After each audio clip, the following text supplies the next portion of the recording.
Welcome to Ignite Success. I'm your host, Snowden McFall, 25-year professional speaker, 6-time author and coach. This is the Keep Your Fire Burning segment, and I want to talk to you today about you and how you feel about yourself. I met a woman last week who was at the end of her rope. She was a single mom, rushing around to work, taking care of her children, picking them up after school, taking them to their activities, running to go see her elderly parents, and then staying up long after her kids went to bed to get her extra work done, and having no time for herself, very little time for sleep. And she was frustrated, and she was burnt out, and she was just at the end of her rope saying that she felt like a failure. She felt like she wasn't enough. And as I said to her, and as I will say to you right now, you are enough. You are doing great.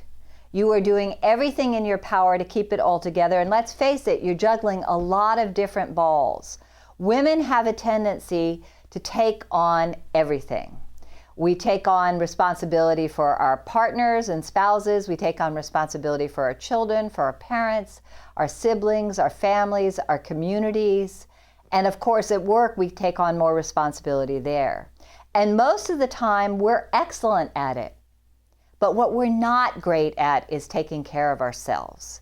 And that leads to burnout, and ultimately burnout leads to isolation, loneliness, and illness. And I don't want that for you. You have to take care of yourself first if you want to take care of anybody else. You can't be effective at your job, at raising a family, at being in relationship, at serving your community if you're ill. So self-care is very important. So how do you get more self-care?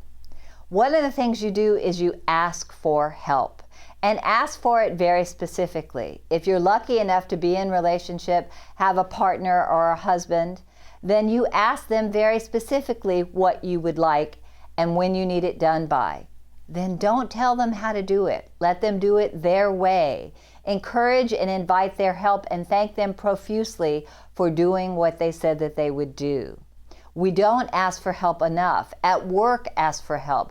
Get insights, get advice, get assistance from other people. We work best in collaboration, and brainstorming with other people can help a lot.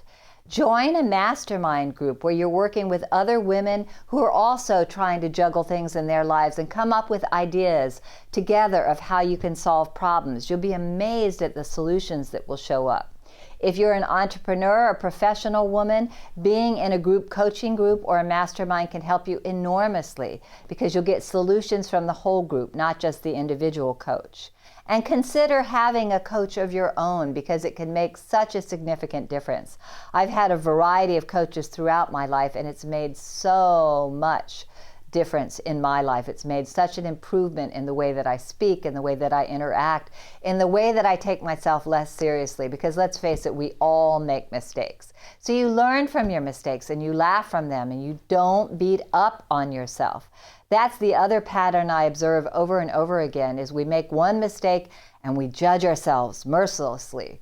We catastrophize and we think the worst will happen. We think, oh, maybe I'm not the right person for the job, or maybe I'm just not a good mother, or maybe I'm just a lousy wife. None of that is true. When you find yourself thinking those kinds of thoughts, immediately say, cancel that. Change the programming in your brain and say, I am an excellent wife. I am an excellent whatever you are at work. I am a terrific mother. I am a caring friend. I am an excellent community citizen. Give yourself positive feedback. And I also want you to use anchors and tools that will keep yourself motivated. So one of the things I talk about is a daily success list where you list 10 things you've done that day that were successes. And let's face it, getting out of bed on some days is a success. I just came back from a trip across the country. I was on the other coast and I flew in last night. So getting out of bed today for me was a big success. Being on time for the things you do is a success. Successes are anything you make a commitment to that you follow through on. So whether you've just landed a huge account or whether you've prepared your children's meals. If it was an intention that you had, that you completed on and you achieved, that's a success. Give yourself credit for all that you do. And write down 3 things that you're grateful for, new things, every single day, because the research shows that that increases your happiness and it gets your brain trained to start looking for things that you're grateful for. I also recommend you make a list of the past successes that you've had for the last decade and reference that list of successes often. I'm a big believer in affirmations, which are positive statements you say to yourself in the present tense, such as, I am successful, I am effective, I am a loving, caring wife. Whatever it is that you want, you say it in the present tense, positively, and it's about you only. You can program success in for yourself, and you can be far more effective than you know. If you cut yourself some slack, forgive yourself, and honor yourself. You are enough. You are terrific. Keep going. I believe in you, and I know that you can ignite your success.